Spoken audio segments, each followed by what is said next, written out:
مبارک ہو شہ ہر دو سرا تشریف لے آئے، مبارک ہو محمد مصطفیٰ تشریف لے آئے۔ آج ہم نے اپنے دل کو ردی کی ٹوکری بنایا ہوا ہے۔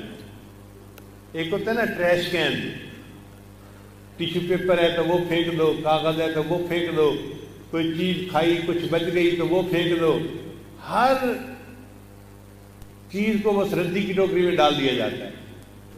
آج ہمارا دل بھی ردی کی ٹوکری کی طرح بنا ہوا ہے۔ گھر سے نکلتے ہیں، اس چہرے پہ نظر پڑی، اس کی بھی محبت دل میں، دوسری طرف نظر پڑی، اس کی بھی محبت دل میں، جس پہ نظر پڑتی ہے اسی کی محبت دل میں آتی ہے۔ حضرت فرماتے تھے یہ دل ہے یا ردی کی ٹوکری ہے؟ دل اللہ نے اپنے لیے بنایا، یہ اللہ کا گھر ہے، اس لیے فرمایا کہ قلب عبداللہ عرش اللہ ہوتا ہے۔ بندے کا جو دل ہے وہ اللہ کا عرش ہوتا ہے۔ عرش پر جیسے اللہ کی تجلیات پڑتی ہیں، اللہ تعالیٰ کی تجلیات بندے کے دل پر بھی پڑتی ہیں۔ اور عجیب بات یہ ہے کہ اللہ کی تجلیات کوتور پر پڑی تھیں تو کوتور ٹوٹ کر ریزہ ریزہ ہو گیا تھا، جل کر کوئلہ بن گیا تھا، اور اللہ کی وہی تجلیات ایک ولی کے دل پر پڑتی ہیں اور ولی کا دل اس کو برداشت کر جاتا ہے۔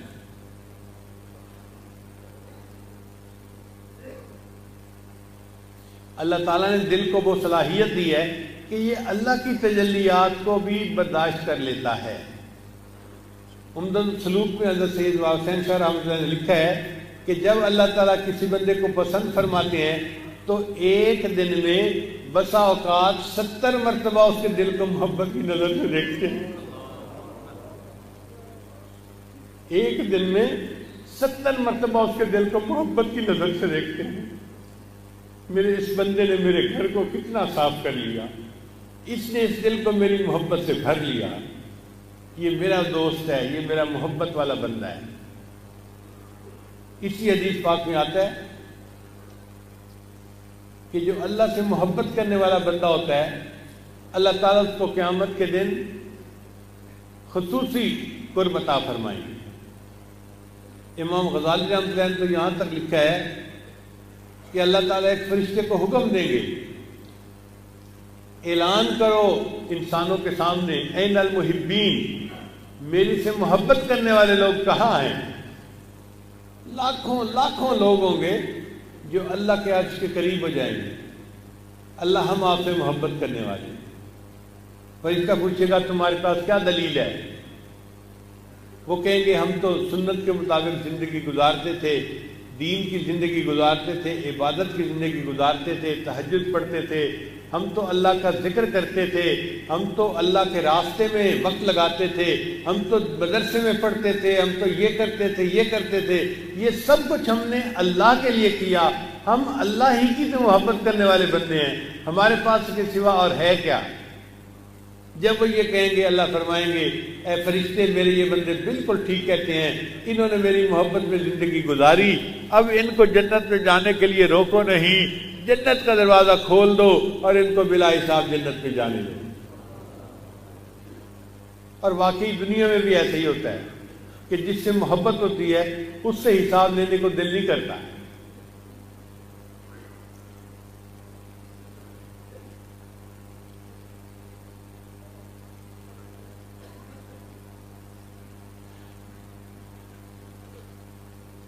بابا بلے شاہ رحمۃ اللہ کا عجیب کلام ہے، فرماتے ہیں کورے کاغذ کتاب نہ ہوں دے، یعنی جو سفید کاغذ ہوتے ہیں نا، اگر کوئی اس کی جلد بنا دے اس کو کتاب تو نہیں نہ کہیں گے، اس پر تو کچھ لکھا ہوا نہیں ہے۔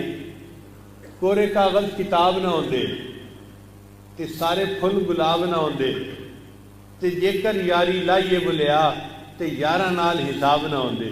اور اے بلے شاہ اگر کسی سے یاری لگائی جائے تو پھر یار سے حساب لینے کو دل نہیں چاہتا۔ جو آج دنیا میں اللہ سے اپنی یاری لگائے گا، قیامت کے دن اللہ اس سے حساب نہیں لیں گے، اس کو بلا حساب جنت عطا فرما دیں گے۔ اب اس دل کو سنوارنے کے لیے کیا کرنا پڑے گا؟ ذکر کی کثرت کرنی پڑے گی۔ یہ دنیا کی محبت دل سے تب نکلے گی جب اللہ کا ذکر کثرت کے ساتھ کریں گے۔ چنانچہ قرآن مجید کی آیت ہے، ان الملوک اذا دخلوا قریۃ افسدوها۔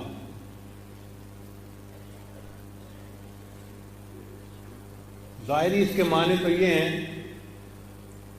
کہ جب سلیمان علیہ السلام کا لیٹر پہنچا ملکہ بلقیس کو تو اس نے اپنے ایم این ایز کے ساتھ مشورہ کیا۔ انہوں نے کہا کہ جو کہو گی ہم آپ کے ساتھ ہیں، آپ بے شک جنگ کرنے کے لیے تیار ہیں تو ہم ساتھ دیں گے۔ مگر وہ سمجھدار خاتون تھی، اس نے کہا نہیں، ان الملوک اذا دخلوا قریۃ افسدوها۔ جب بادشاہ کسی قریہ میں داخل ہوتے ہیں تو وہاں پہ تباہی پھیلا دیتے ہیں۔ وَجَعَلُوا أَعِزَّةَ أَهْلِهَا أَذِلَّةً، اور جب وہاں معزز ہوتے ہیں ان کو ذلیل کر کے نکال دیتے ہیں۔ یہ تو ہیں اس کے ظاہری معنی آیت کے۔ حضرت اقدس ثانوی رحمۃ اللہ فرماتے ہیں اس آیت میں ایک بہترین تمثیل موجود ہے۔ اگر ہم ملوک سے مراد مالک الملک اللہ کا نام لیں تو پھر اس کا ترجمہ یہ بنے گا، ان الملوک اذا دخلوا قریۃ، جب اللہ کا نام اس دل کی بستی میں داخل ہوتا ہے، افسدوها، انقلاب مچا دیتا ہے، وجعلوا اعزۃ اہلها اذلہ، اور دنیا جو وہاں معزز بنی ہوتی ہے اس کو ذلیل کر کے دل سے نکال دیتا ہے۔ اللہ کا نام انسان کے دل سے دنیا کی محبت کو نکال دیتا ہے، ماں سوا کی محبت کو نکال دیتا ہے، اور دل کو اللہ کی محبت کے لیے بھر دیتا ہے۔ ہم دیکھیں مسجد کو کتنا صاف پاک رکھتے ہیں، کیوں؟ اللہ کا گھر ہے۔ جس طرح مسجد اللہ کا گھر ہے، ہمارا دل بھی اللہ کا گھر ہے۔ ہمیں چاہیے کہ ہم اس کو بھی پاک صاف رکھنے کی کوشش کریں۔ حدیث قدسی ہے، اللہ تعالیٰ فرماتے ہیں، نہ میں زمینوں میں سماتا ہوں نہ میں آسمانوں میں سماتا ہوں، میں مومن بندے کے دل میں سما جاتا ہوں۔ ارض و سما کہاں تیری وسعت کو پا سکے، ایک میرا دل ہی ہے کہ جہاں تو سما سکے۔ اللہ انسان کے دل میں آ جاتے ہیں، اللہ انسان کے دل میں چھا جاتے ہیں، اللہ انسان کے دل میں سما جاتے ہیں۔ تو ہمیں محنت کرنی چاہیے کہ دل جس نے دیا اس کو ہم اپنا دل دے دیں۔ اللہ نے دل دیا ہے تو اللہ نے دل دیا ہے، ہم اپنا دل اللہ کو دے دیں۔ جب دل اللہ کو دے دیا تو زندگی کا مقصد پورا ہو گیا۔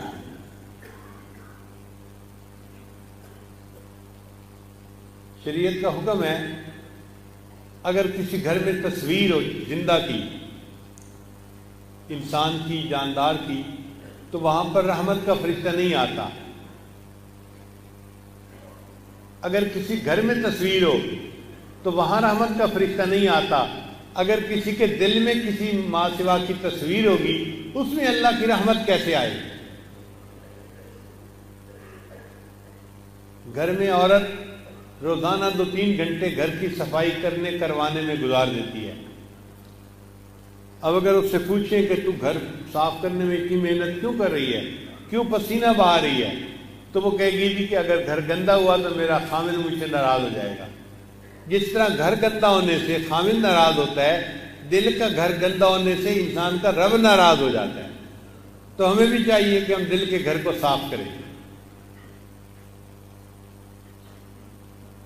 مراقبے سے دل صاف ہوتا ہے، لا الہ الا اللہ کے ذکر سے دل صاف ہوتا ہے، نماز سے دل صاف ہوتا ہے، ذکر کی کثرت سے انسان کا دل پاک ہو جاتا ہے۔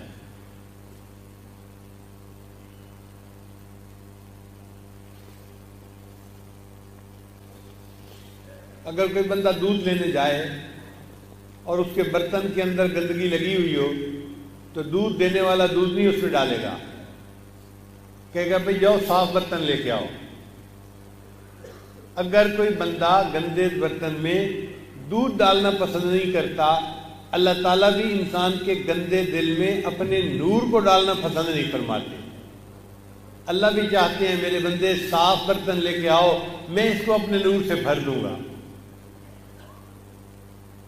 اب اس دل کو صاف کرنا تو ہمارا کام ہے نا. یہاں ایک سوال پیدا ہوتا ہے کہ جب دل اللہ کا گھر ہے تو پھر اللہ اسے خود ہی صاف کر لیں. ہمیں کیوں حکم دیا گیا دل کو صاف کرنے کے لیے؟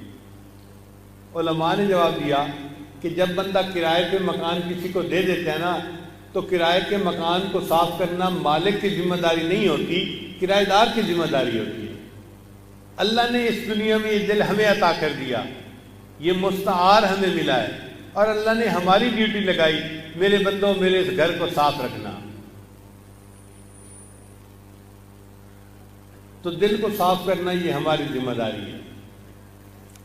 محنت کریں گے تو صاف ہو جائے گا، غفلت برتیں گے تو دل سیاہ ہوتا جائے گا، حتیٰ کہ دل سخت ہو جائے گا، حتیٰ کہ دل پتھر سے بھی پرے پار ہو جائے گا.